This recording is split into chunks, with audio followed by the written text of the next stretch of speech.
Okay. Let me now share the screen.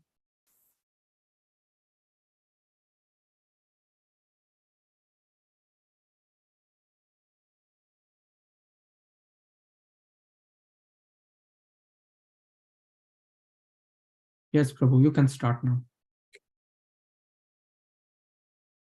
Jaya Radha Madhava Kunja Vihari Jaya Radha Madhava Kunja Vihari Gopi Jana Vallabha Girivaradhari Jaya Gopi Jana Vallabha Girvaradhari Yashodanandana Brajajanarandana Yashodanandana Brajajanarandana Yamunatira Vanachari Jaya Radha Madhava Kunja Vihari Jaya Radha Madhava Kunja Vihari Gopi Jana Vallabha Girvaradhari Jaya Gopi Jana Vallabha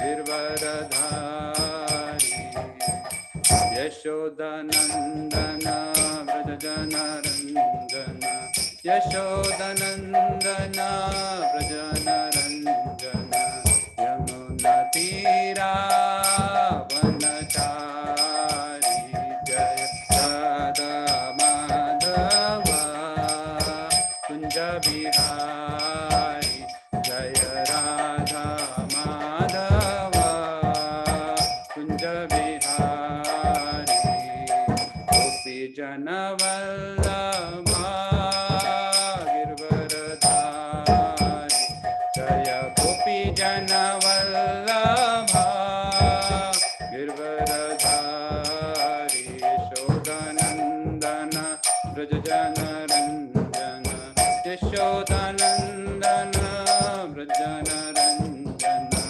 Yamunatira Vanachari Yamunatira Vanachari Jaya Radha Madhava Kunja Vihari Jaya Radha Madhava Kunja Vihari Gopi Jana Vallabha Girvaradhari Jaya Gopi Jana Vallabha Girvaradhari Yashodanandana Brajajanarandana Yashodanandana Brajajanarandana Yamunatira Vanachari Yamunatira Vanachari Jaya Radha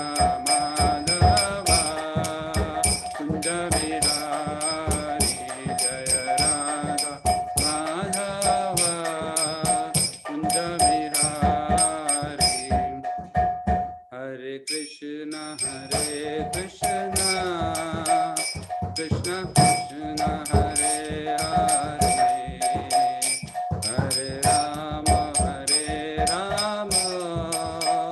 Rama Rama Hare Hare Hare Krishna Krishna Krishna Hare Hare Hare Rama Rama Rama Rama Hare Hare Hare Krishna Krishna Krishna Hare Hare Hare Rama Rama Rama Rama Hare Hare Hare Krishna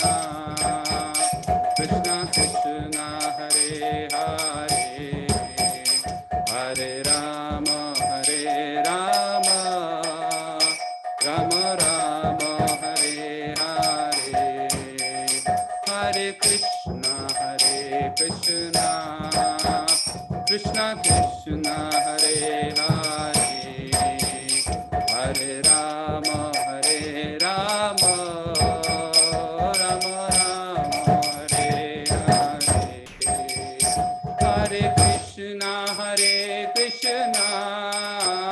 Krishna Krishna Hare Hare Hare Rama Rama Rama Hare Hare Hare Krishna Krishna Krishna Krishna Hare Hare Hare Rama Rama Rama Hare Hare Hare Krishna Krishna Krishna Krishna Hare Hare Hare Rama Rama Rama Hare Hare Hare Krishna Krishna Krishna Krishna Hare Hare Hare Rama Rama Rama Hare Hare Hare Krishna Krishna Krishna Krishna Hare Hare Hare Rama Rama Rama Hare Hare Hare Krishna Krishna Krishna Hare Hare Hare Ram Ram Hare Hare Hare Krishna Krishna Krishna Hare Hare Hare Ram Ram Hare Hare Hare Krishna Krishna Krishna Hare Hare Hare Ram Ram Hare Hare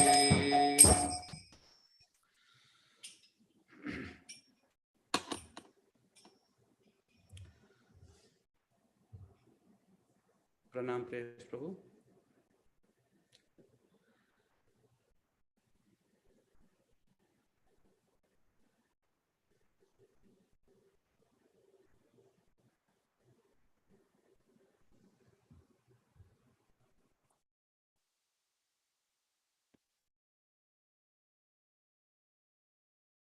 ॐ अज्ञानतिमिरन्धस्य ज्ञानञ्जनशलाखाय चक्षुरुन्मिलितं येन तस्मै श्रीगुरुवे नमः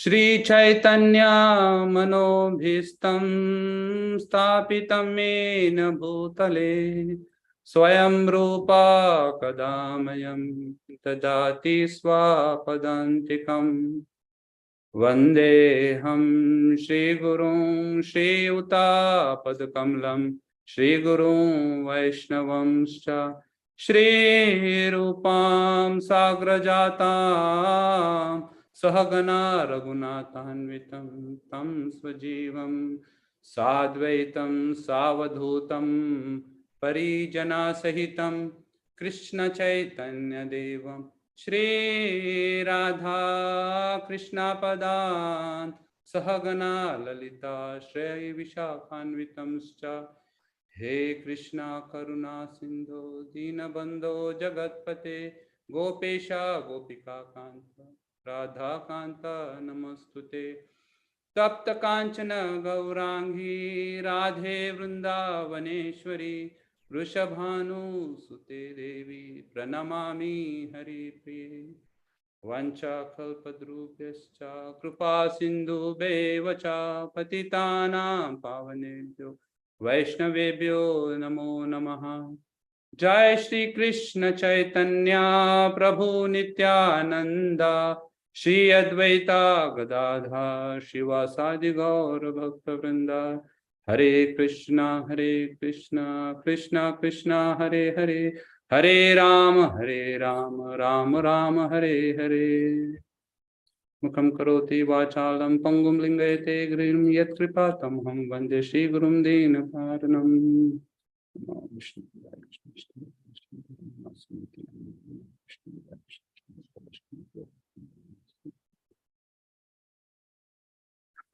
Hare Krishna.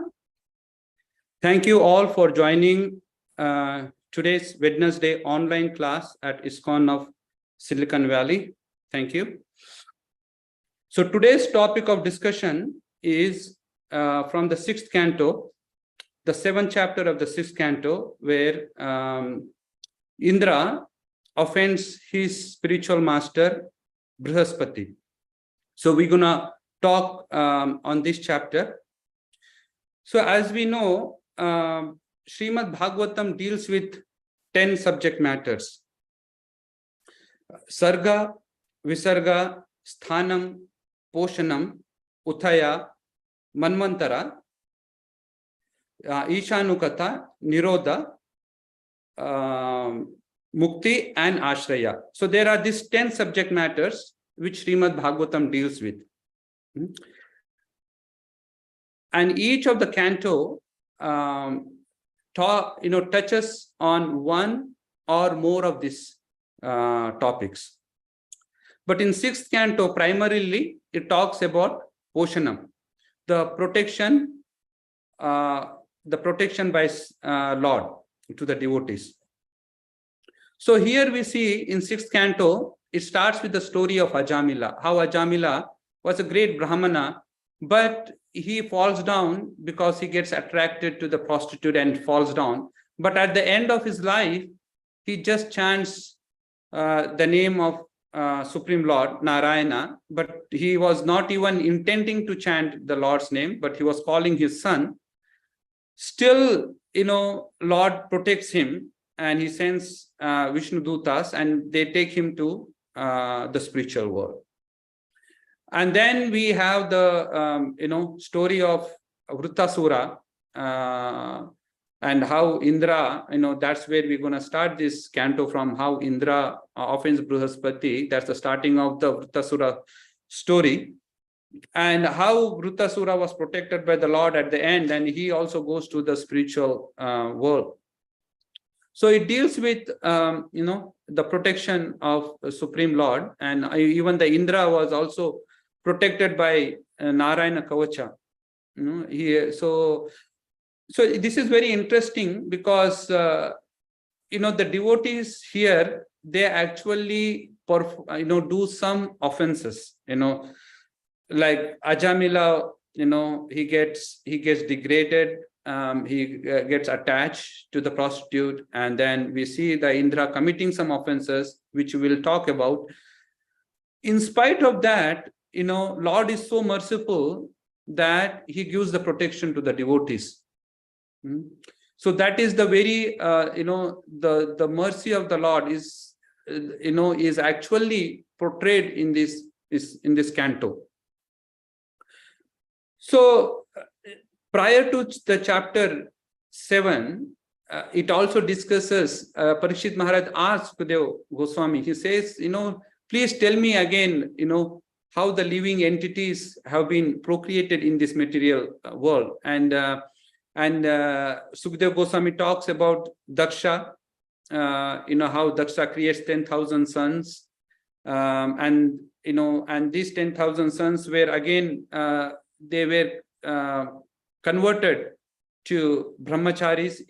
Narada Muni converts them to brahmacharis, and then again he begets 1,000 more sons, and those sons were also get converted to brahmacharis by Narada Muni. And then Daksha gets angry and he curses Narada Muni. And then he begets 60 daughters.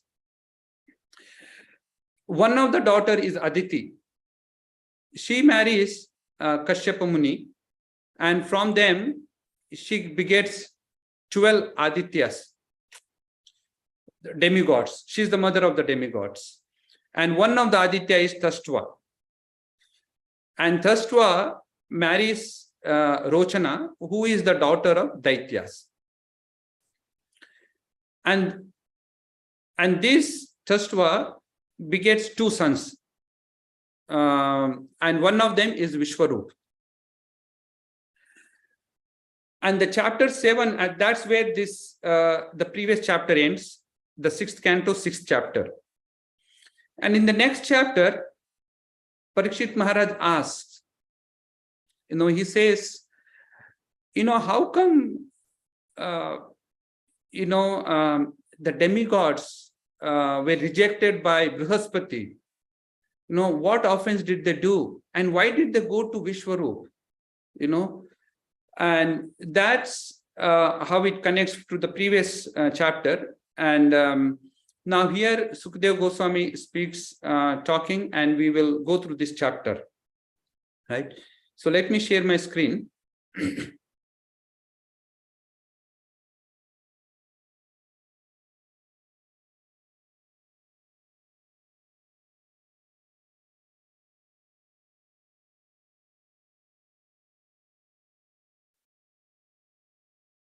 Okay, I'm sharing now. If you don't see it, let me know, but I am sharing my screen.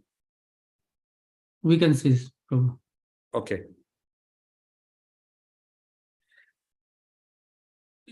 One thing is, Indra is a demigod. He is the king of demigods. He is a devotee.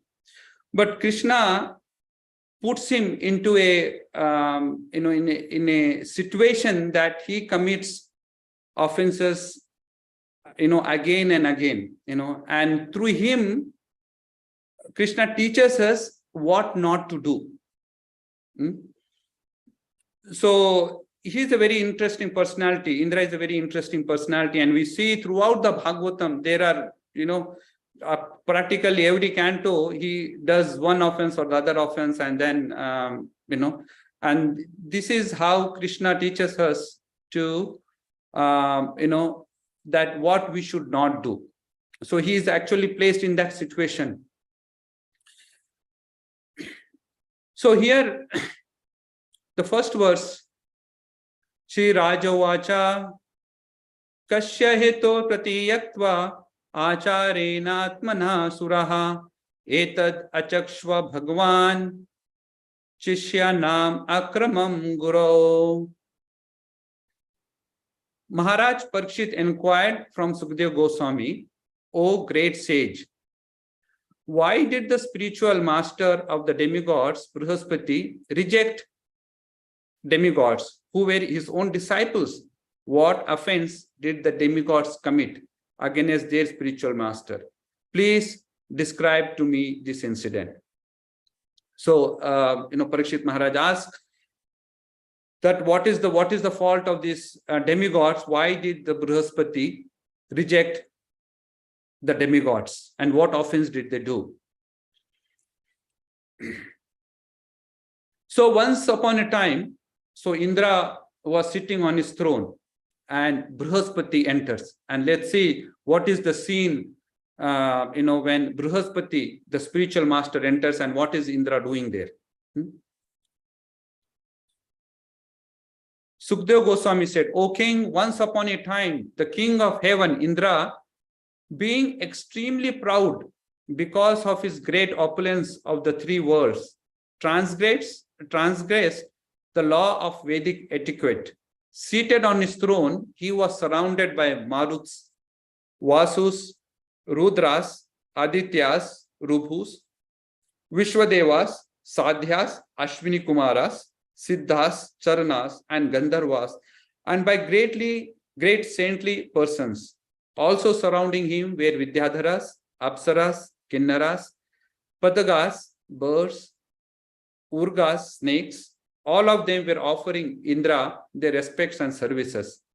And the Apsara and Gandharas were dancing and singing with very sweet musical instruments. Over Indra's head was a white umbrella as effulgent as the full moon, fanned by yak-tail whisks and served with all the paraphernalia of great king.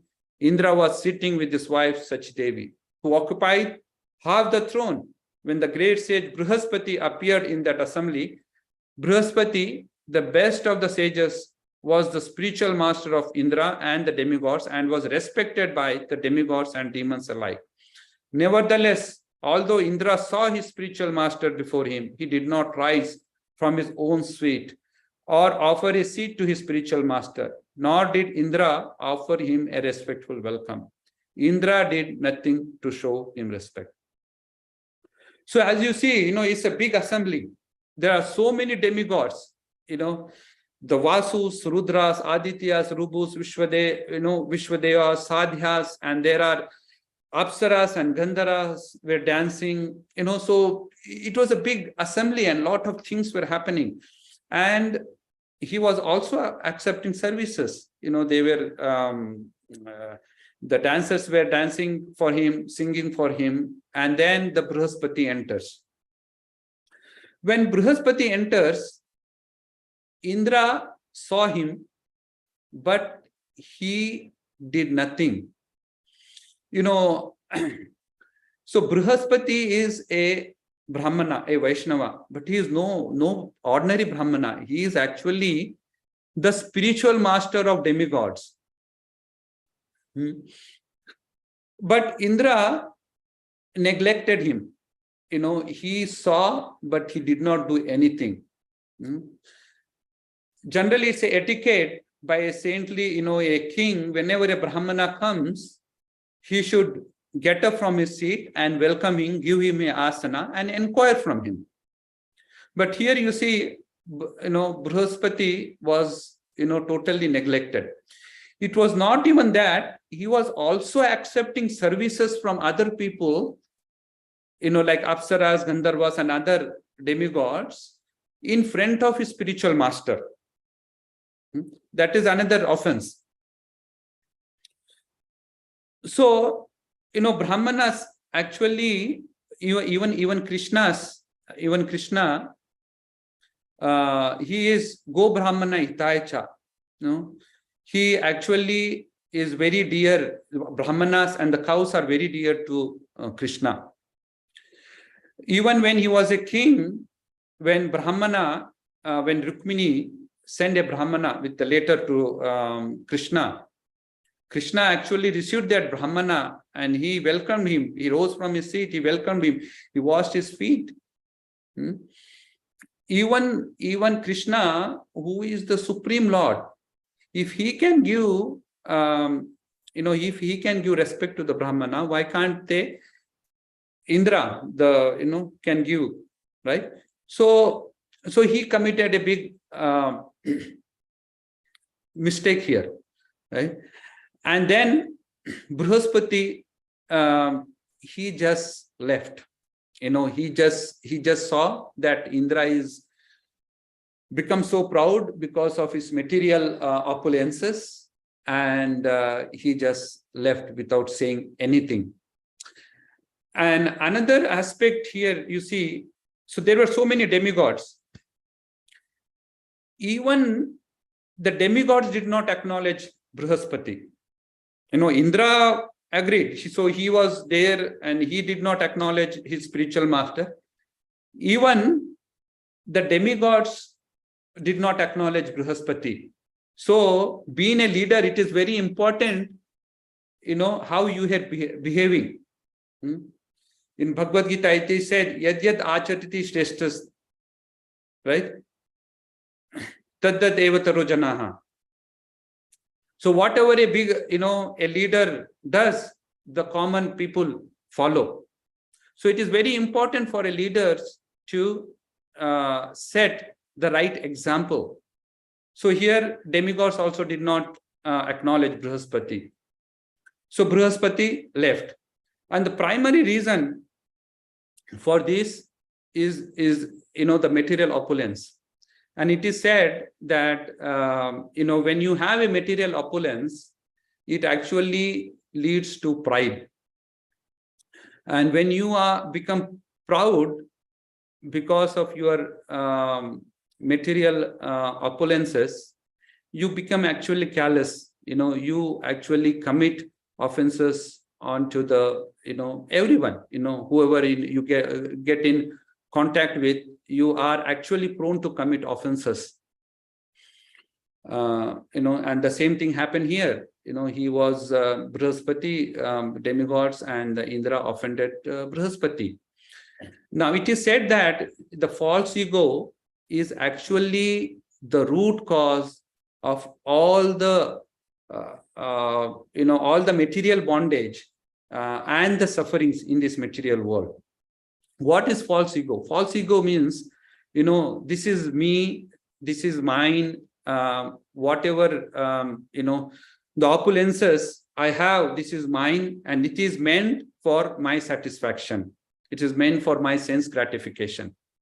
And you identify your body as, as you, and that is false ego. And it is said that all the anarthas, whether it's a greed or lust or a illusion, is present within the seed of the false ego.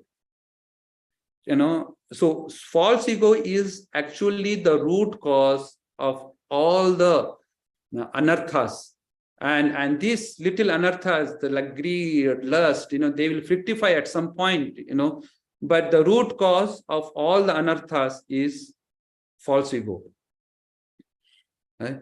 And it is said that when you have to fix a problem, you have to actually go to the root of the problem. You have to kill the problem at the root.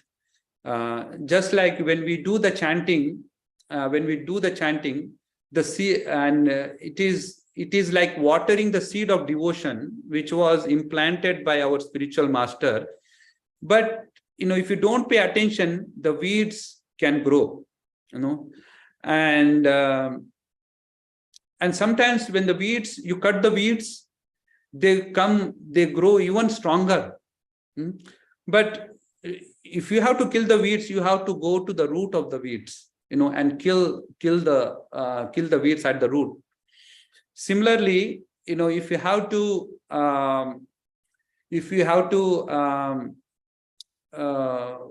fix this material problem, the problem of repeated birth and death, the cycle of birth and death, you have to kill the false ego.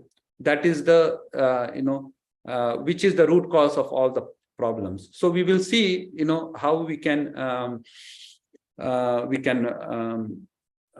fix the root cause of the false ego, as we discuss in the later verses.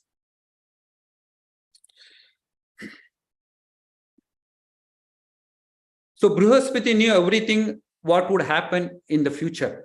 So he is more powerful than demigod. So he could see what is going to happen. And seeing the Indra's transgression of etiquette, he completely understood that Indra was puffed up by his material opulence. Although able to curse Indra, he did not do so. Instead, he left the assembly and in silence returned to his home. So here one should understand, sometimes we see that if someone does some mistake, we see the Brahmanas curse that person. But in this case, this was the offense towards the Vaishnava. And Brihaspati knows that, that what is going to happen. And, and just by offending a Vaishnava, one becomes degraded. There is no need for someone to curse again. That itself is a big offense. So a person will get degraded. Vaishnava is one who is actually, is concerned about the other people more than himself. When Rantidev was, he would actually maintain himself with whatever was provided by the providence. So he was actually, was fasting for more than 48 days. And then, but for some arrangement, he gets some prasad to eat. But, but a Brahmana comes to his home. And he would, if anyone asked him anything, he would give everything to him. So Brahmana comes, and then we see that there are more guests come one by one, and he actually gives everything, whatever he has to this guest. And finally, a Chandala comes and he asks for a water, and there was only a water for that needs to be only water that can only serve one person. So he gives that water to that person, and he prays to the Supreme Lord. He says, "My Lord, I don't want any 8 types of mystic perfections or any liberation from this material world. I only want to be amongst all the living entities and accept their sufferings so that these people can be freed from the material world. So, so the Vaishnavas are actually concerned about the other people more than themselves. Even Srila Prabhupada, he boarded Jaladuta at the age of 70, and he actually had to endure 2 heart attacks while he was on a boat. And why? And he did not know anyone in America. He was going to America to on the instruction of a spiritual master. The only thing he wanted to do is follow his spiritual master's instruction. So he was, and that was only his faith in his spiritual master and the instruction of spiritual master. He only wanted to be the instrument, in preaching. So, so we see that again and again, the devotees take personal tribulations for the benefit of the common people, and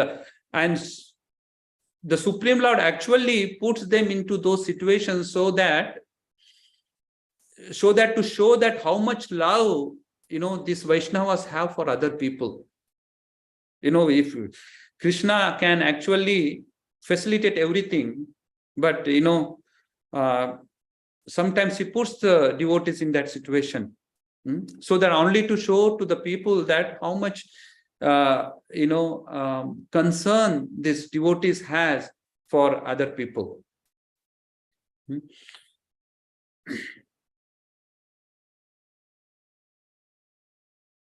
So if we offend in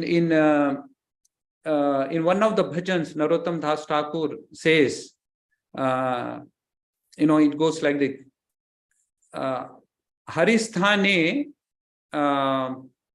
He says that if you offend Krishna, Krishna, the holy name can deliver that person. Anyone who offends Hari can be delivered by the holy name. But anyone who offends Vaishnava, there is no chance. There's no way of delivering that person. So offense onto the lotus feet of Vaishnava is very, very sinful.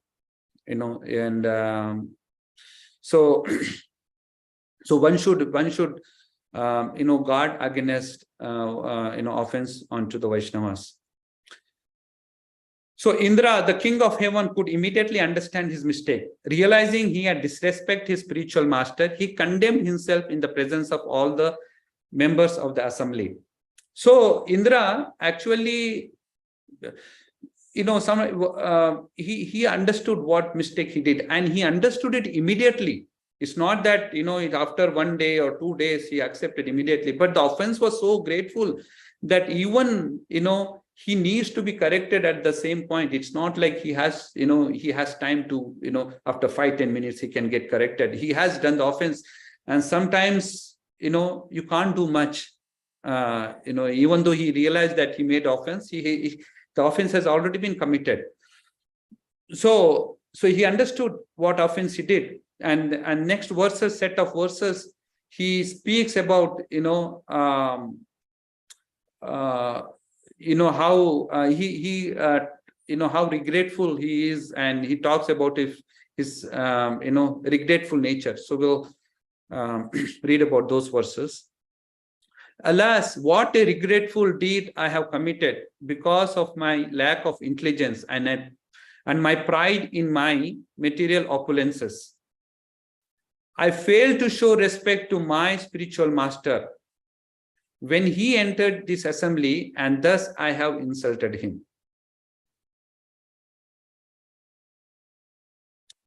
Although I am the king of demigods who are situated in the mode of goodness, I was proud of a little opulence and polluted by false ego.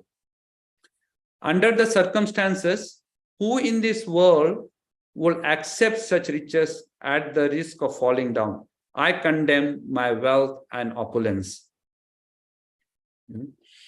So here, Srila Prabhupada, quotes the verse from Sikshtastakam, says, "Na dhanam, na jhanam, na sundarim kavitam va jagati shakamaye." Oh my Lord, I do not aspire for the material opulence or wealth, nor do I want a great number of followers to accept me as their leader, nor do I want a very beautiful wife to please me.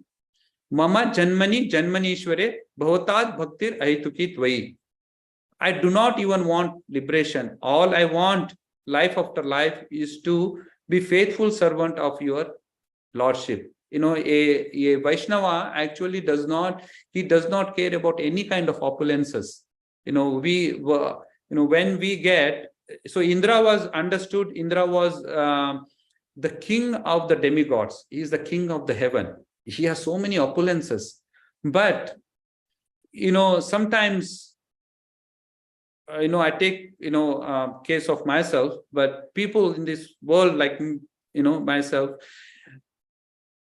we get sometimes puffed up by little things, my job, my family, or my house, or, by little opulences, we get puffed up, right?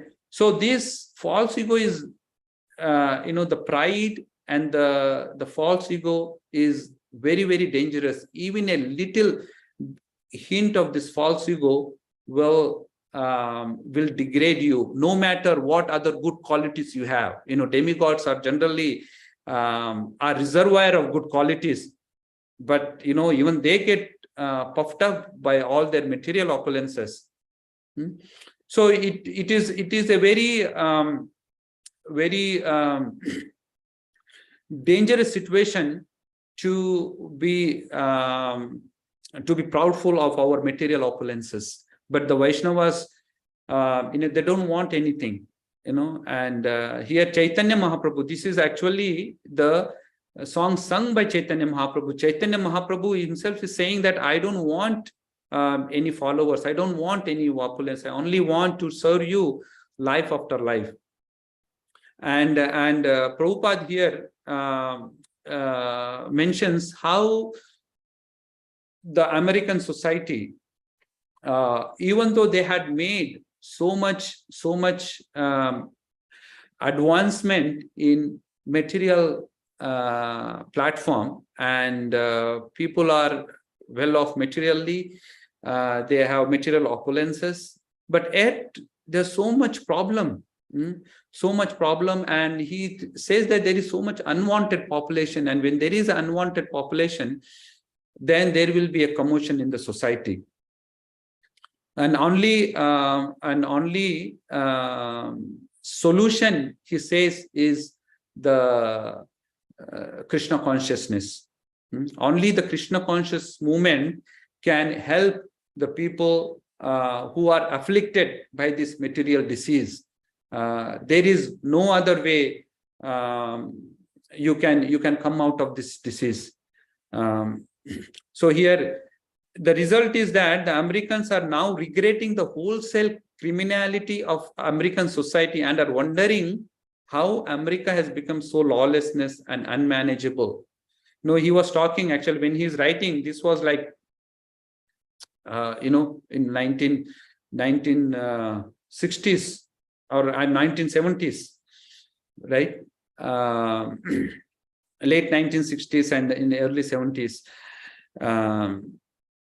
So we see that, he was talking about during that, period, but we see that this, no matter, which era in this material world you talk about, these problems are perpetual, are happening again and again and again. And people want to solve it, but they are looking in the wrong direction. The only solution to this problem is through Krishna consciousness.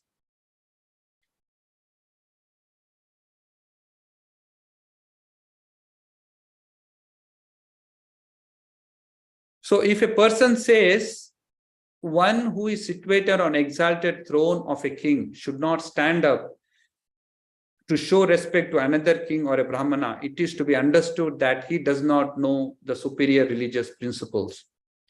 We can see from his statement that he is actually knowledgeable. Indra knows what the rules and the regulations are, but in that moment, that moment of pride, we could commit offenses. So we have to be very, very, very careful, especially with the Vaishnavas. When the Vaishnavas are there, Brahmanas are there, we should be very, very careful how we deal with them. So again here, Prabhupada quotes about even Krishna, when Narada Muni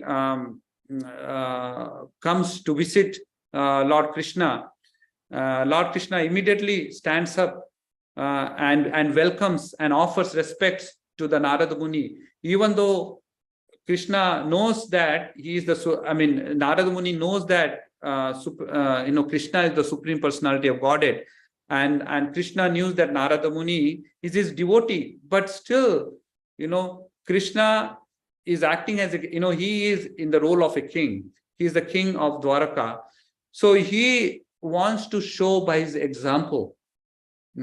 He is again, Go Brahmana Hitaicha. He is the cows and the Brahmanas are very dear to Lord Krishna.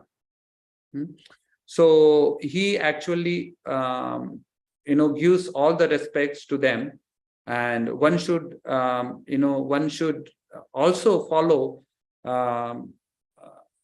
the Supreme Lord and give all the respects to the cows and the Brahmanas. And any society where there is no protection to the cows and the Brahmanas are doomed to suffer. And it is a fact. We see that in many countries all over the world now, that the Brahmanas and the cows are not protected. The cow is killed actually just to satisfy the senses. So it is a very sinful act that has been committed, and wherever this act has been committed, there will be no happiness. That society will suffer from the sinful act of killing the cows and not protecting the Brahmanas. Here Prabhupada says, a civilization in which the people do not know the representative of Narada and Krishna should be respected, how society should be transformed, how one should advance in Krishna consciousness. A society concerned only with the manufacturing new cars, new skyscrapers every year, then breaking them to pieces and making new ones, may be technologically advanced, but it is not human civilization. A human civilization is advanced when its people follow Chatur Varna system, the system of 4 orders of life. This must be ideal, first class men to act as advisors, second class men to act as administrators, third class men to produce food and protect cows, and fourth class men who obey the 3 higher classes of society. So here she's talking about 4 varnas of Brahmana, Kshatriya, Vaishyas, and Shudras, and who does not follow this varna, varnas, and who does not follow the Vedic, Vedas, are actually the more degraded than Chandalas, even the 5th class men. That's what Prabhupada calls here. One who does not follow the standards system of society should be considered a 5th class man.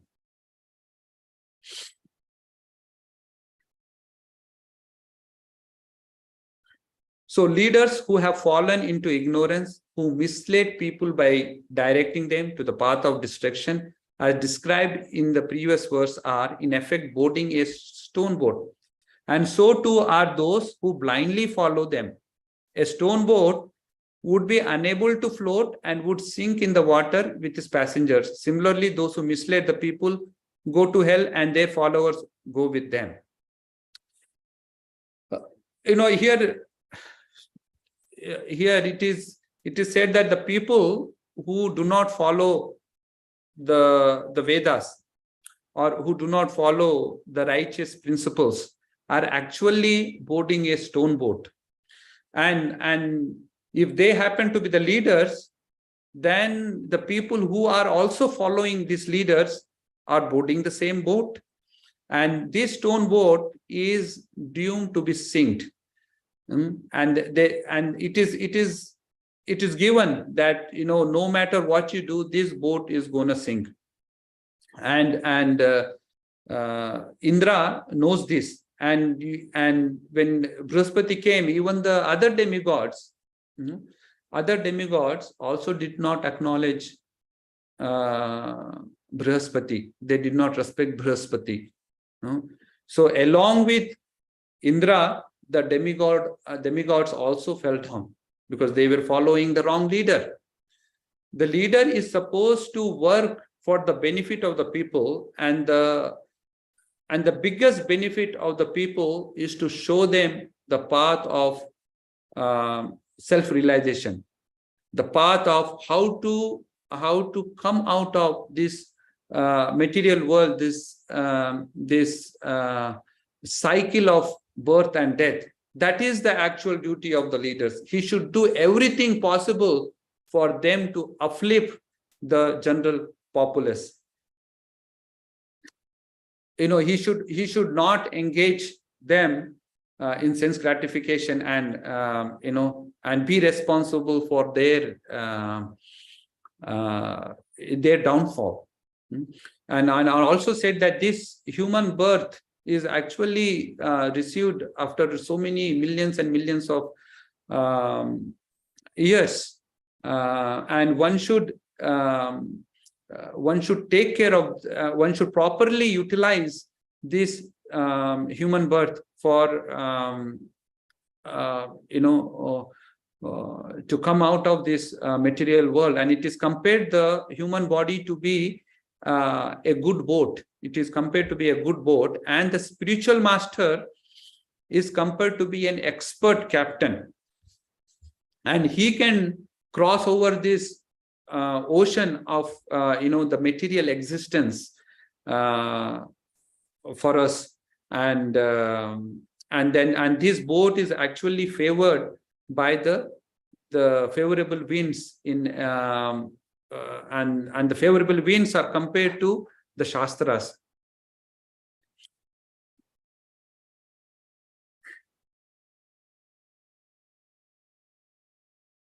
So King Indra said, "Therefore, with great frankness and without duplicity, I shall now bow my head at the lotus feet of Brihaspati, the spiritual master of the demigods, because he is in the mode of goodness.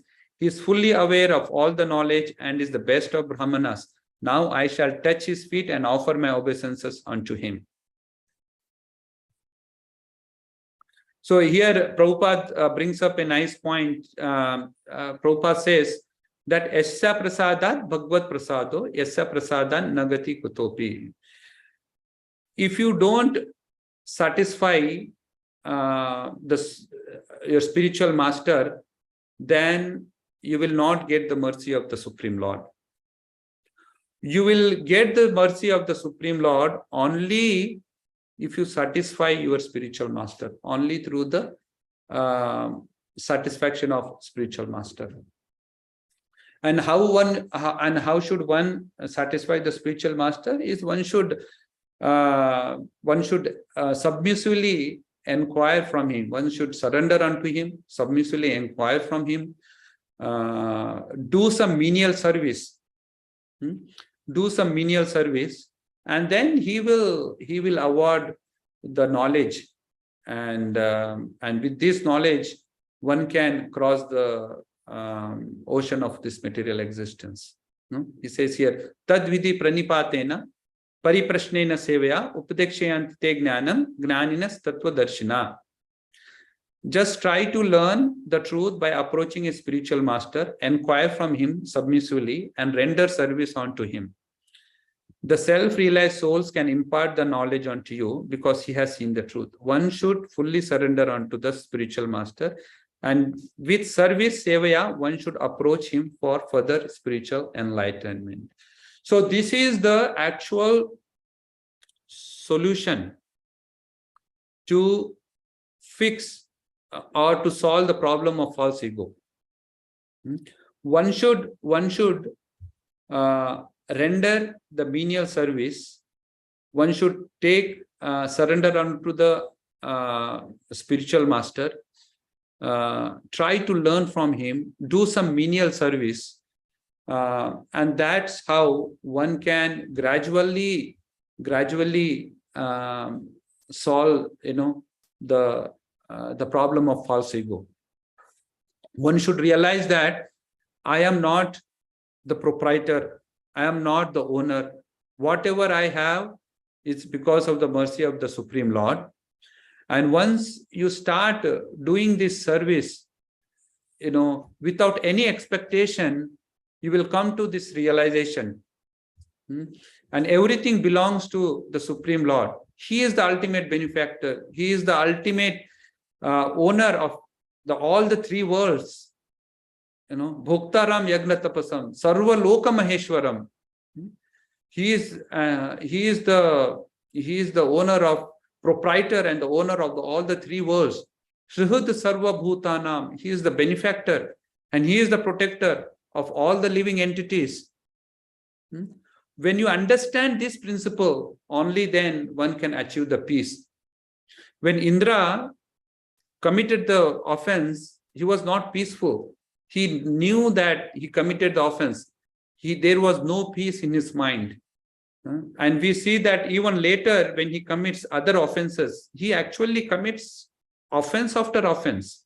This is the first offense he commits in this chapter. But even after after realizing that he committed the mistake, he commits another offense. So here at the end of the chapter, Brahma asks, actually in this chapter, Brahma asks that you go and now take shelter of Vishwaroop. But he kills the Vishwaroop after the yajna was successful. That is described in detail in the next chapters. But he again kills the Brahmana, his master who they accepted as a priest. He makes an offense, and then after that he makes another offense of killing Vrittasura. He was a great devotee of the Lord. So it is very important to do the menial service onto the Supreme Lord. One should do our sadhana should be strong. We should be in the association of the Vaishnavas, do the menial service, and don't expect any respect from others. When we cultivate this attitude, then we can purify ourselves. It is said in Sishtastakam, Trinadapi Sunichena, Tarorapi Sahishnuna, Amanina Manidena, Kirtaniya Sadahri. When we give respects, all our respects to everyone, and don't expect any respect from others, and we tolerate everything, be tolerant as tree, because the tree gives shades to everyone without expecting anything from the people. Even when the tree is cut down, the tree gives the shelter to other people, even though the shelter is taken from that tree. It gives the fruits. So the tree is tolerant. It stays there in rain and wind and extreme weather, but still it gives it serves anyone who comes under its shelter. So when we cultivate this kind of attitude, humility, we can chant the name of the Supreme Lord in a pure state. And when we do that, all the anarthas will vanish. And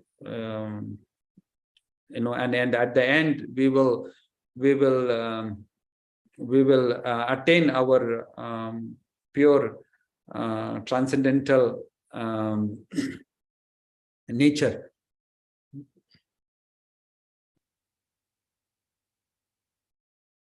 While Indra, the king of demigods, thought in this way and repented in his own assembly, Brihaspati, the most powerful spiritual master, understood his mind. Thus he became invisible to Indra and left home, for Brihaspati was spiritually more powerful than King Indra. So King Indra and all the demigods went searching for him, but he just became invisible, and he was very powerful and he can do that. So he became invisible, because he knew that what's going to happen. He's going to create offense after offense and offense after offense. So he just became invisible to them. Although Indra searched vigorously with the assistance of other demigods, he could not find Brihaspati. Then Indra thought, alas, my spiritual master has become dissatisfied with me, and now I have no means of achieving good fortune. Although Indra was surrounded by demigods, he could not find peace of mind.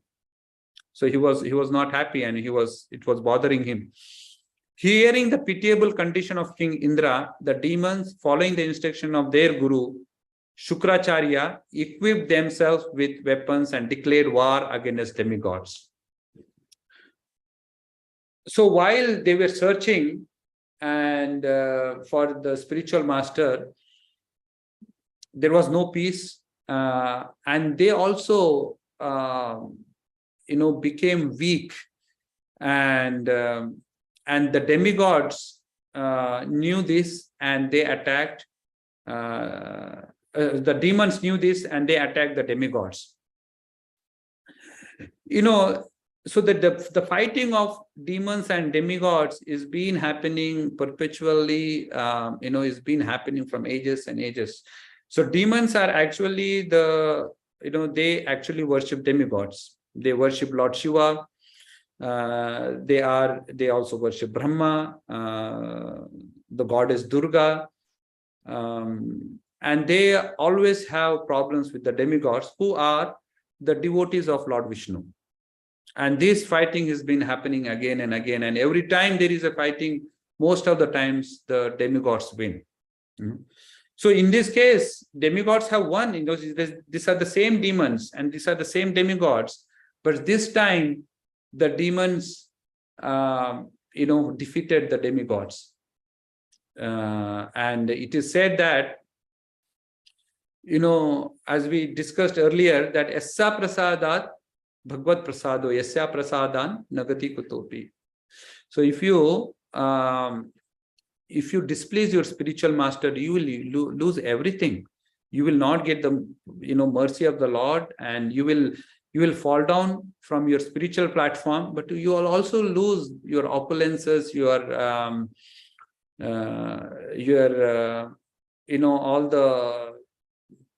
all the opulences that you have, charisma, everything. You will lose everything. And on the other hand, demons, they were actually following the instructions of their guru Shukracharya. Because they were following the instructions of Shukracharya, they become very powerful. And with this power, and they came to know that they knew that the demigods are weak now, so they attacked, and eventually the demigods had to flee, and that's what they did. And they went to Brahma to help them out. So the demigods' heads, thighs, and arms, and other parts of their bodies were injured by the sharp arrows of the demons. The demigods, headed by Indra, saw no other course than to immediately approach Lord Brahma with bowed heads for the shelter and proper instruction. So, whenever there is a problem in the demigods, they always approach, Lord Brahma, and there is also an instruction here that whenever there is a problem, we approach our higher authority, to take directions and instructions from them, rather than acting upon ourselves. So this is, we can learn some instructions from this behavior of Indra and demigods as well. And when the most powerful Lord Brahma saw the demigods coming toward them, their bodies gravely injured by arrows of demons, he pacified them by his great causeless mercy and spoke as follows. So next set of verses, Lord Brahma chastises the demigods. And finally, he gives them the instructions, what to do to overcome this situation. So he says here, Shri Brahma Vacha Ahobata Sura Shrestha Hi Abhyadram Va Kritam Mahat Brahmishtam Brahmanam Dantam Aishwaryan Nabhyanandata. Here, Lord Brahma said, O best of the demigods, unfortunately, because of madness resulting from material opulence, you failed to receive Brihaspati properly when he came to your assembly. Because he is aware of the Supreme Brahman and fully in control of his senses, he is the best of the Brahmanas. Therefore, it is very astonishing that you have acted impudently toward him. Says, Aho Bata, Sura Sreshta, oh, the best of the demigods. It is very astonishing, that you have offended the Brihaspati. And he is no ordinary Brahman. He is Brahmanistam.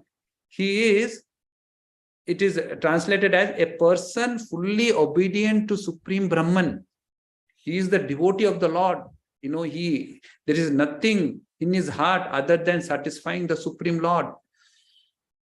And you have offended such a great personality. It is very, very astonishing. So he expresses his astonishment and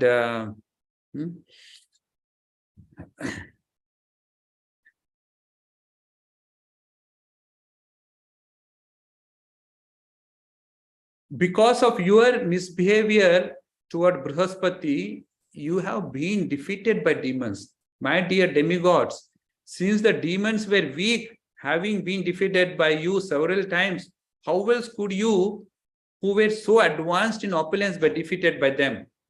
So he's reminding them, these demigods, these demons were, were very weak earlier, and they have been defeated by you several times. Why do you think you get defeated now? This is only because you have offended Brihaspati. So the offense onto the Vaishnava is very, very dangerous. It's very, very dangerous. One should be very, very careful, to not commit any offenses onto the Vaishnavas.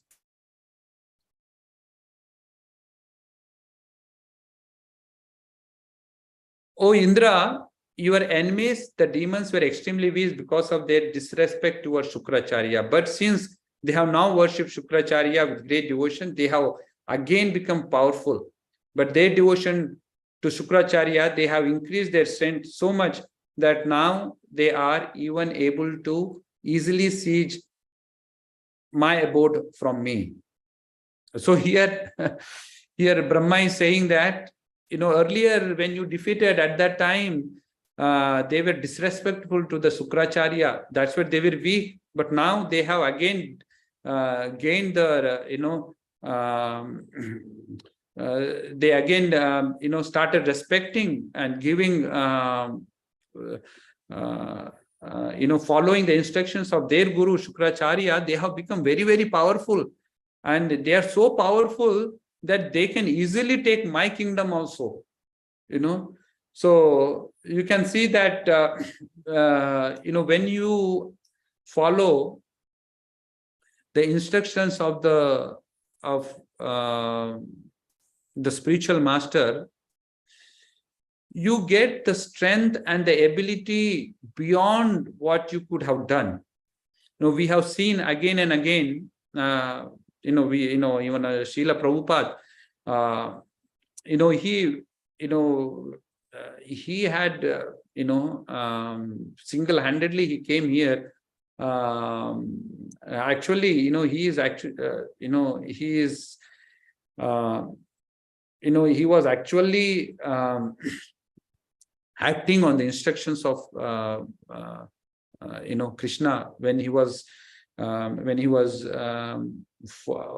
he fell sick in the Jaladuta. The Krishna actually came and helped row the boat. So he was directly under the protection of the Krishna. And because he was following the instructions of his master, spiritual master. And when you devote everything to, and depend on the Krishna, it becomes the Krishna's responsibility. And the success will be guaranteed. And we have seen even, the disciples of Srila Prabhupada and so many devotees who follow the instructions of their Guru Maharaj. We have seen the wonderful things that they have done. So many projects, so many, otherwise it's inconceivable, to think, how is this possible? This is only possible because, they faithfully follow the instructions of their Guru Maharaj. And that's the point that,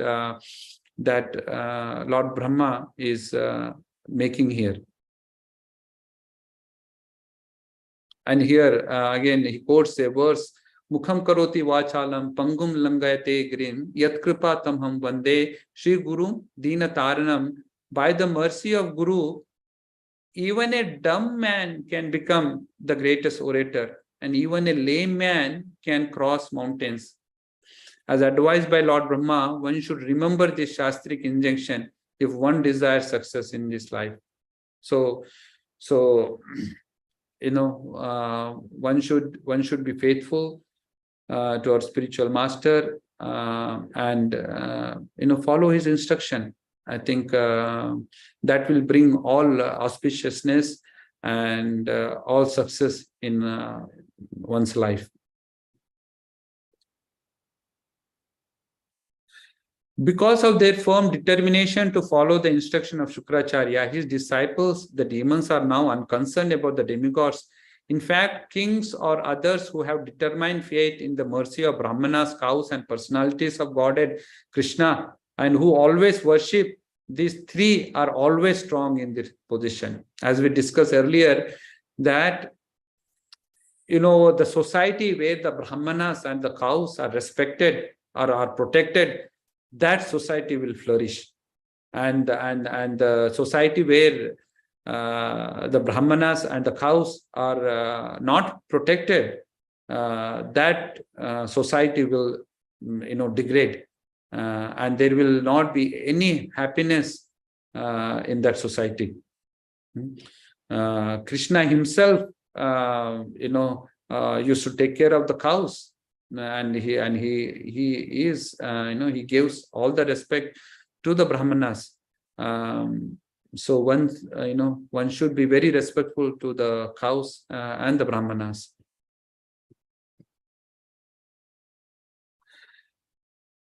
O demigods, I instruct you to approach Vishwarup, the son of Tvasta, and accept him as your guru. He is pure and very powerful Brahmana, undergoing austerities and penances. Pleased by your worship, he will fulfill your distress. He will fulfill your desires, provided that you tolerate his being inclined to the side with demons.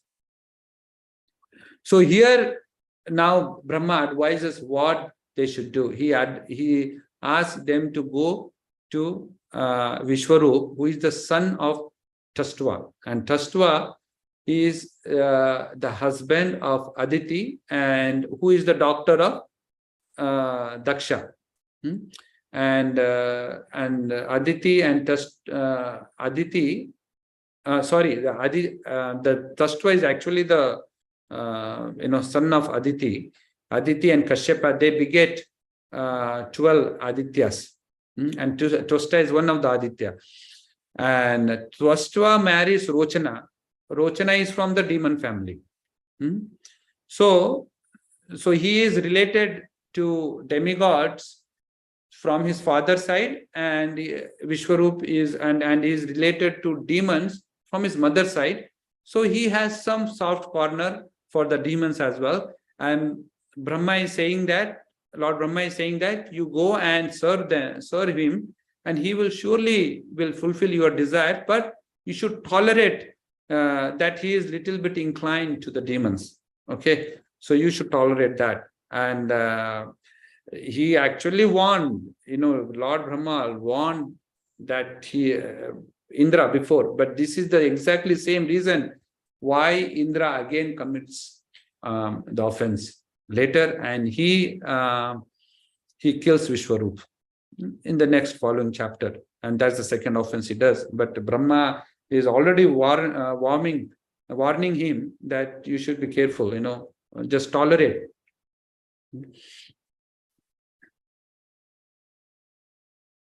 Srila Sukhdev Goswami continued, thus advised by Lord Brahma and relieved by their anxiety, all the demigods went to the sage Vishwarup, the son of Tastva.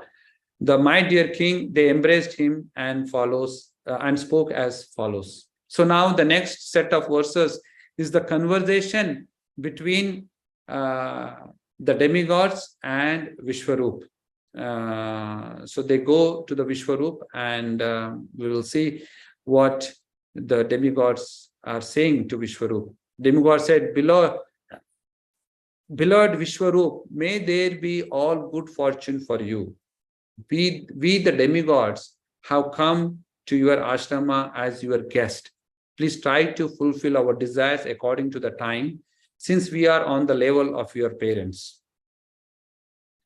O Brahmana, the highest duty of a son, even though he has sons of his own, is to serve his parents. And what to speak of a son who is a brahmachari? The Acharya, the spiritual master who teaches all Vedic knowledge and gives initiation by offering sacred thread, is the personification of all Vedas. Similarly, a father personifies Lord Brahma, a brother, King Indra, a mother, the planet Earth, and a sister, Mercy. A guest personifies religious principle, an invited guest personified demigod Agni, and all the living entities personify Lord Vishnu, the supreme personality of Godhead. So here they come and they say that Vishwarup is actually the nephew. If you see, the demigods are the brothers of Tastva, right? And through that relation, he is the nephew. Vishwarup is the nephew of the demigods, and he is saying that actually we are like your parents, and so we have come for help. Please help us. We are like your parents, and even though the son has his own family or his own sons, still he will take care of the parents. What to speak of a son who has a son who has no sons at all, who is a brahmachari. So Vishwarup was a brahmachari, and they were saying that even the people who have sons, they take care of your parents, and we are like your parent, and please do take care of us, because you are a brahmachari, and we are like your parents, so do please take care of our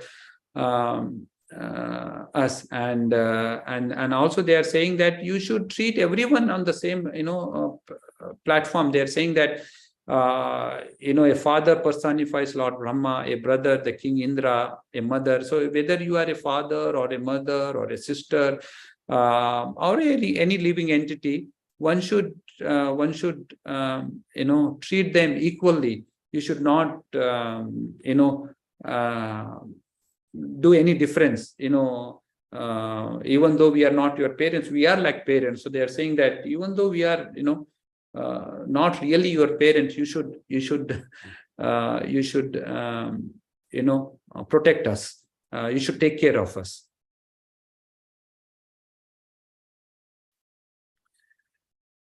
Dear son, we have been defeated by our enemies, and therefore we are very much aggrieved. Please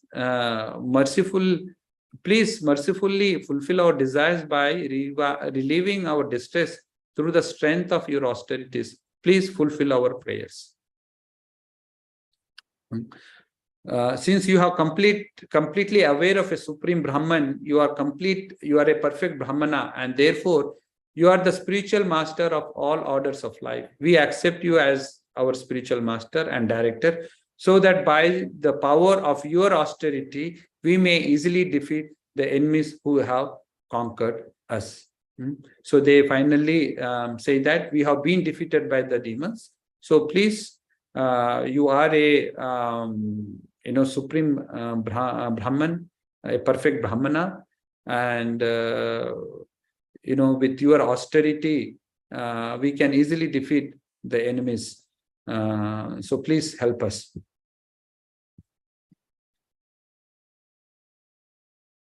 The demigods continue. Do not fear criticism for being younger than us. Such etiquette does not apply in regard to Vedic mantras, except in the relation to Vedic mantras. Seniority is determined by age, but one may offer respectful obeisances even to the younger person who is advanced in chanting Vedic mantras. Therefore, although you are junior in relation to us, you may become our priest without hesitation.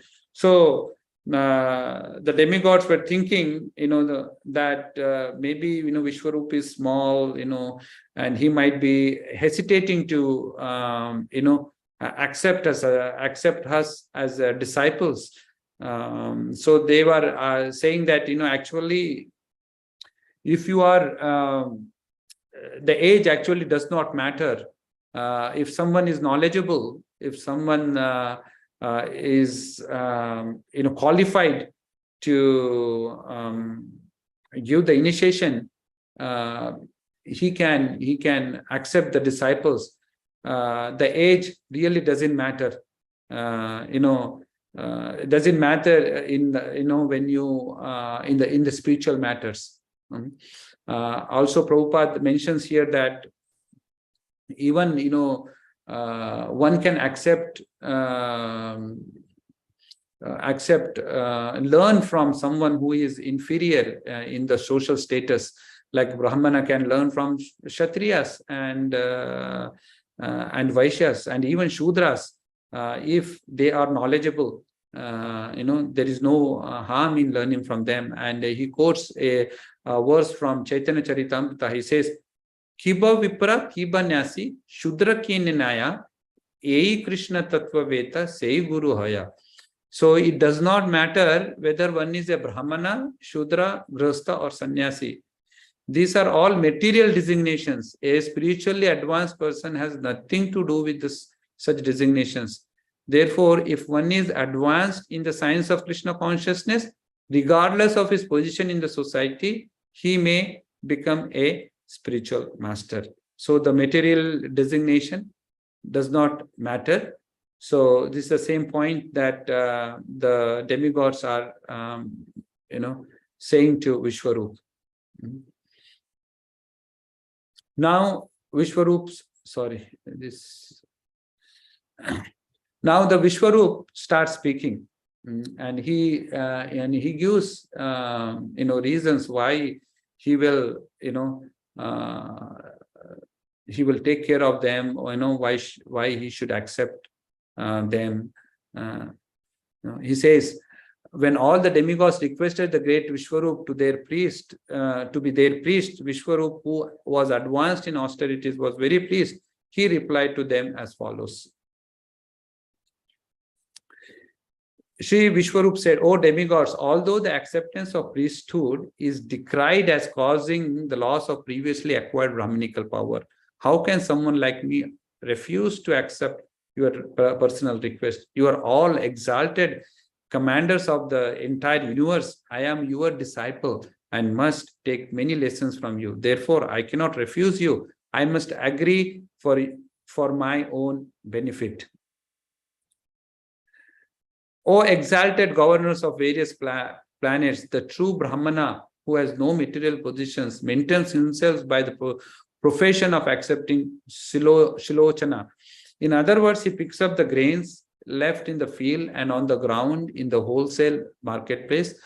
By this means, household Brahmanas who actually abide by the principles of austerity and penance maintain themselves and their families and perform all the necessary pious activities. O Brahmana, who desires to achieve happiness by gaining wealth through professional priesthood must certainly have a very low mind. How shall I accept such priesthood?" So, in the previous words and this verse, Vishwarup is saying that, sometimes when you accept, when you play the role of the spiritual master, when you initiate a disciple, you actually take on their sins, and it's a very and it's not,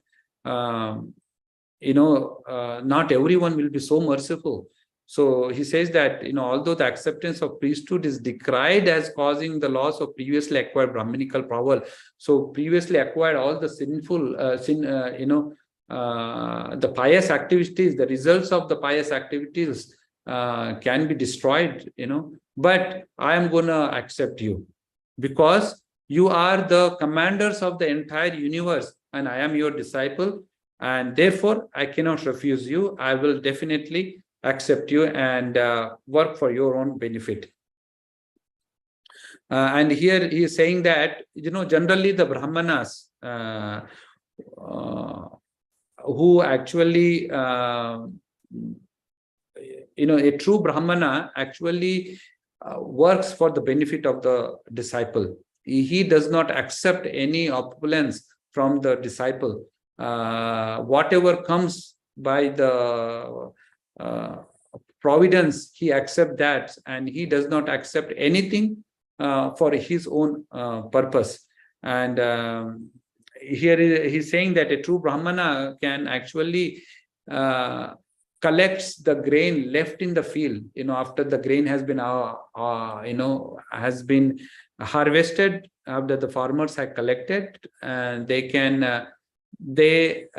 actually go and collect the remaining of the grains, and also in the marketplace, whatever is left, they collect that, and they maintain themselves and their families by doing that.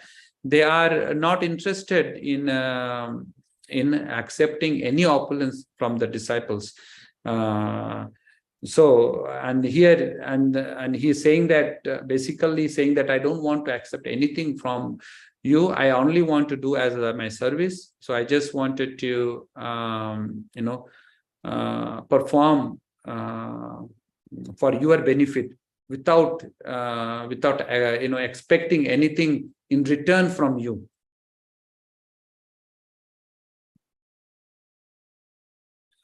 All of you are my superiors. Therefore, although accepting priesthood is sometimes reproachable, I cannot refuse even a small request from you. I agree to be your priest. I shall fulfill your request by dedicating my life and possessions. So he is so he is ready to help the demigods. And he genuinely wants to help him without expecting anything in return from them. O Sukadeva Goswami continued, Sri Sukadeva Goswami continued, O king, after making this promise to the demigods, the exalted Vishwarup, surrounded by the demigods, performed the necessary priestly activities with great enthusiasm and attention. The opulence of the demigods, who are generally known as enemies of the demigods, was protected by the talents and the tactics of Shukracharya, but Vishwarup, who was most powerful composed a protective prayer known as Narayan Kavacha. By this intelligent mantra, he took away the opulence of the demigods and gave it to Mahendra, the king of heaven. Vishwarup, who was most liberal, spoke to King Indra. Sahas Raksha, the secret hymn that protected Indra and conquered the military power of the demons. So here, Vishwarup composed the mantra called Narayan Kavach, which helped Indra to regain his kingdom back by this mantra. And here it is said that he took away, by this intelligent mantra, he took away the opulence of the demons and gave it to the king of heaven. And thus we can see here that here also we can see the protection aspect of the Lord. Indra is protected by this Narayan Kavacha. That Narayan Kavacha is actually the prayers or the hymns to satisfy the Supreme Lord Vishnu, Narayana. And thus we can see the merciful nature of the Supreme Lord, in spite of committing the offenses again and again and again. He is there with us. Like he is there in our heart, witnessing everything that we do and fulfilling all our desires. And he is doing this for eternally. He is eternally helping us, and he's very active, eternally active. But in the heart of the devotees, he's actually resting. He's actually resting, and he knows that this devotee is not gonna go anywhere, and he's fully surrendered unto him. In one of the songs, Narottam Das Thakur, he prays. He prays to the Vaishnava, and he says that actually in your heart, the Govinda is taking rest. And so from this incident, we, it's the Krishna, teaches us by the example through Indra, the things that what we should not do, and we should be very careful in not committing any offense to the Vaishnavas. Thank you so much, and I will end here. At this point, we can open up for comments, corrections, and any questions. Hare Krishna, Sri Gopal Prabhu. Is a nectarian narration of the pastimes for how important our service to the spiritual master is. And sometimes we may be thinking that, oh, okay, we offended one spiritual master, but we can now go to another spiritual master. But as subsequent events that will happen, it will prove that it really does not do much good. You cannot, escape the offense from one spiritual master by serving another spiritual master. You'll commit offense again. Yes, very, very good point. Very good point that you brought. And another aspect is, sometimes we see our spiritual masters, very often. And this was actually again the same. This was what Indra, did. He was like, he thinks that I am seeing him, every day. Every day I saw him yesterday. I saw him today. Every day I keep on seeing him. So he took it for granted. Yeah.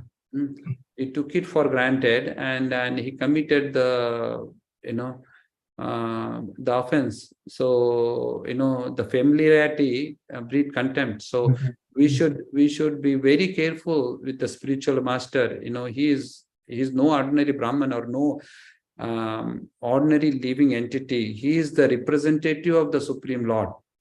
He should be treated, he should be given the same importance as we give it to the Supreme Lord. Just like an ambassador of any country visits any other country, he is given the same respect as the president of that country. Because he is representing that government, that country. He's given the same respect. So similarly, one should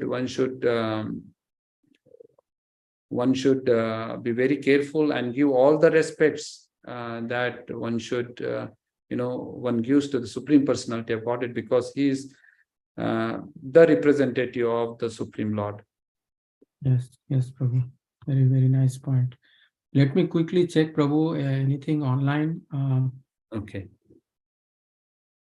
I don't see any comments online. I mean, there are devotees who said Radhe Radhe like that, but there are no comments or any questions or anything. So thank you, Ashray Mahadava Prabhu, for very consistently doing this service. Every week. I know we come once in few months. I come once in a few months. For this class, but you are there every week. So my obeisances to you, and thank you for the service that you are doing. And I also thank all the for the temple authorities for giving a chance to speak on Krishna Katha, which is actually beneficial for me. So I thank them, and I thank all the devotees who have participated today, and we hope to see you on weekend. So the next program is on Saturday morning with Japa Circle starting at 6:15 a.m. His Grace Vaisheshika Prabhu will be there, and then we have a program on Sunday starting at 3:30 p.m. So hope to see you all there. And thank you so much. Shri Gopal Prabhu ki jai. Anant Koti Vaishnav Vrinda ki jai. Srila Prabhupada ki jai. Vancha kalpadrupescha krupa sindhuvecha patita nam pavanebhyo Vaishnavebhyo namo namaha. Okay, dear devotees, we will now end the session. Hare Krishna.